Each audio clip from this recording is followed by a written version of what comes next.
शाम के ठीक 6 बजे थे, लेकिन आसमान में ऐसा अंधेरा छाया हुआ था जैसे लग रहा था कि रात के 9 बज चुके हों।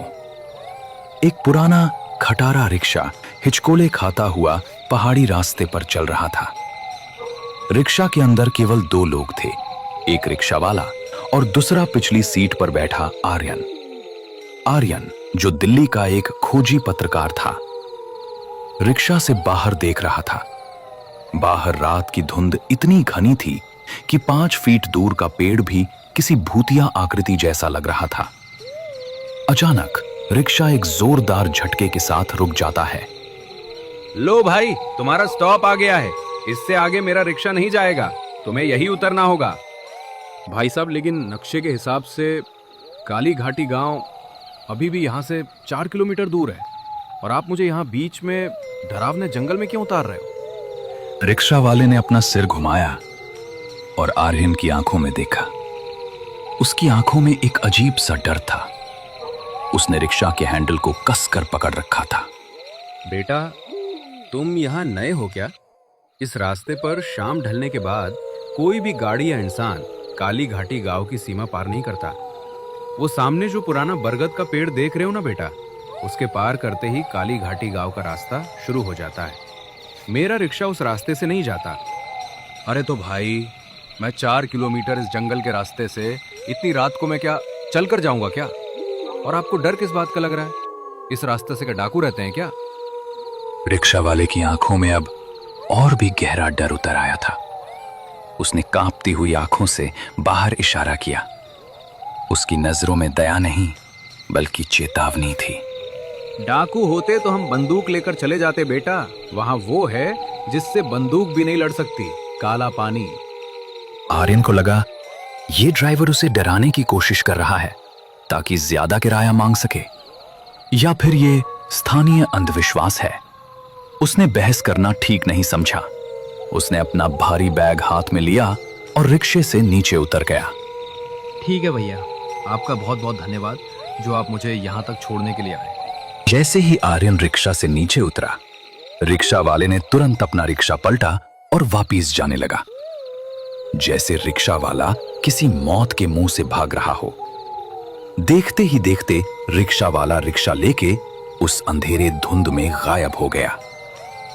अब उस डरावने जंगल में अकेला सिर्फ आर्यन था। सामने घना जंगल और एक जानलेवा सन्नाटा। ठंड इतनी थी कि आर्यन की हड्डियां तक जम गई थीं। उसके बैग में जो टॉर्च थी वो उसने जलाई और आगे रास्ते से चलना शुरू किया। रास्ता पथरीला, कांटों भरा था और दोनों तरफ ऊंचे ऊंचे पेड़ थे। चलते हुए आर्यन को बार बार लग रहा था कि झाड़ियों के पीछे कोई चल रहा हो। पत्तों की आवाज उसके कदमों के साथ ताल मिला रही थी। चलते चलते आर्यन खुद से बातें कर रहा था। ये सिर्फ हवा है। मैं दिल्ली की भीड़ भाड़ से आया हूँ, इसलिए शांति मुझे अजीब लग रही है। मुझे सिर्फ समीर को ढूंढना है। आर्यन उसके छोटे भाई को ढूंढने उस काली घाटी गांव जा रहा था। समीर, आर्यन का छोटा भाई, जो एक वाइल्ड लाइफ फोटोग्राफर था, 2 महीने पहले उसी काली घाटी गांव में गया था। और आखिरी बार जब उसने घर फोन किया था तो उसकी आवाज में एक अजीब सी घबराहट थी। उसने कहा था, भैया, मैंने वो तालाब देख लिया है, वो मुझे बुला रही है। और उसके बाद से उसका फोन बंद आ रहा था। पुलिस ने हाथ खड़े कर दिए थे, इसलिए आर्यन खुद उसे ढूंढने इस काली घाटी गांव आया था। करीब 1 घंटे चलने के बाद धुंध थोड़ी कम हो गई थी। उसे दूर कुछ मध्यम रोशनियां दिखाई दी जो काली घाटी गांव के घरों से आ रही थी। कुछ ही सामने जाने के बाद काली घाटी गांव का प्रवेश द्वार आ जाता है, लेकिन उस प्रवेश द्वार पे एक पुराना लकड़ी का बोर्ड बना हुआ था जिस पर लिखा था, काली घाटी गांव, आना मतलब मौत को बुलावा देना है। यह देख के आर्यन घबरा जाता है। थोड़ी देर बाद गांव में कदम रखते ही आर्यन को एक अजीब सी गंध आई, जैसे गीली लकड़ी और पुराने फूलों के सड़ने की मिली जुली बदबू हो। गांव के घर पत्थरों और लकड़ी के बने थे। हर घर का दरवाजा कसकर बंद था। खिड़कियों से चमकती रोशनी आ रही थी। काली घाटी गांव की गलियां बिल्कुल सुनसान थीं। न कुत्ते भौंक रहे थे, न ही किसी इंसान का शोर शरबा चल रहा था। जबकि अभी शाम के 7:30 ही बजे थे। किसी भी गांव में इस समय चौपाल पर लोग होते हैं, लेकिन आज इस गांव में शमशान जैसी शांति थी। आर्यन एक घर के पास रुका और दरवाजा खटखटाया। सुनिए, कोई है क्या घर में? मैं शहर से आया हूं। मुझे इस गांव के सरपंच का घर जानना है। अगर कोई घर के अंदर है तो प्लीज मेरी मदद करो। अंदर से कोई जवाब नहीं आया, लेकिन आर्यन ने महसूस किया कि दरवाजे के पीछे कोई खड़ा है और सांस रोके उसकी बातें सुन रहा है। कोई भी दरवाजा खोल नहीं रहा था। आर्यन आगे बढ़ा। थोड़ी दूर जाने पर उसे एक चबूतरे पर एक बूढ़ा आदमी बैठा दिखाई दिया। आर्यन उसके पास गया और बोला, काका, राम राम। मेरा नाम आर्यन है और मैं दिल्ली से आया हूं। मुझे यहां रुकने के लिए कोई जगह मिल सकती है क्या? बूढ़े ने धीरे से अपनी गर्दन घुमाई। उसकी त्वचा झुर्रियों से भरी थी और आंखें सफेद मोतिया बिंद से धुंधली थीं। उसने आर्यन को ऊपर से नीचे तक देखा। वापस चले जाओ मुसाफिर, ये जगह इंसानों के रहने के लिए नहीं बनी है। मैं वापस नहीं जा सकता काका। मेरा छोटा भाई समीर इस गांव में आया था। मुझे उसे ढूंढना है। जैसे ही आर्यन ने उसके छोटे भाई समीर का नाम लिया, वैसे ही वो बूढ़ा आदमी खड़ा हो गया। उसने घबरा कर आर्यन को कहा, जो कुछ दिन पहले कैमरा लेके इस काली घाटी गांव में आया था, वो कैमरे वाला लड़का वो क्या तुम्हारा भाई है क्या? हाँ हाँ काका, मैं उसका भाई हूं। कहाँ है वो काका? क्या आप जानते हैं क्या उसे?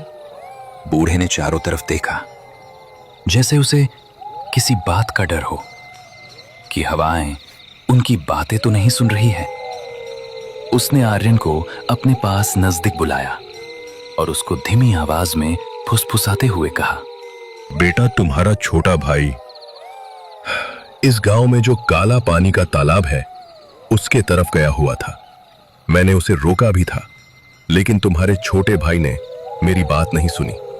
मैंने उसे कहा था कि अमावस आने वाली है, उस तालाब के पानी के पास मत जा, लेकिन वो माना नहीं। वो कहता था कि उसे उस काला पानी तालाब की तस्वीरें लेनी है। अब वो उस काला पानी तालाब का हो गया है। क्या मतलब काका? काला पानी का तालाब? उसमें मेरा भाई डूब गया क्या? अगर डूब गया तो पुलिस को क्यों नहीं बताया? पुलिस? यहां पुलिस नहीं आती बेटा, और वो डूबा नहीं है। उसे उस काला पानी तालाब ने अपने अंदर खींच लिया है। काला पानी तालाब में लोग सिर्फ डूबते नहीं हैं, वो उसे सोख लेता है। उस इंसान की आत्मा, शरीर और उसकी यादें, सब कुछ। आर्यन को उस बूढ़े की बात पे यकीन नहीं हुआ। उसे लगा ये बूढ़ा पागल है। काका, आप मुझे बस ये बता दीजिए कि वो काला पानी का तालाब किस तरफ है। मैं खुद उस काला पानी के तालाब के पास जाके देख लूंगा। बूढ़े की आंखों में अब डर की जगह एक अजीब सी उदासी थी। बेटा, गांव के उत्तर दिशा में जंगल के पार, लेकिन आज रात मत जाना। आज रात हवा में नमी ज्यादा है। जब नमी बढ़ती है तो वो उस तालाब का काला पानी फैल जाता है। आज मेरे घर रुक जा, सुबह चले जाना, अगर तुम सुबह तक जिंदा रहे तो। आर्यन के पास कोई चारा नहीं था। रात घनी हो चुकी थी और जंगल में अकेले जाना बेवकूफी होती।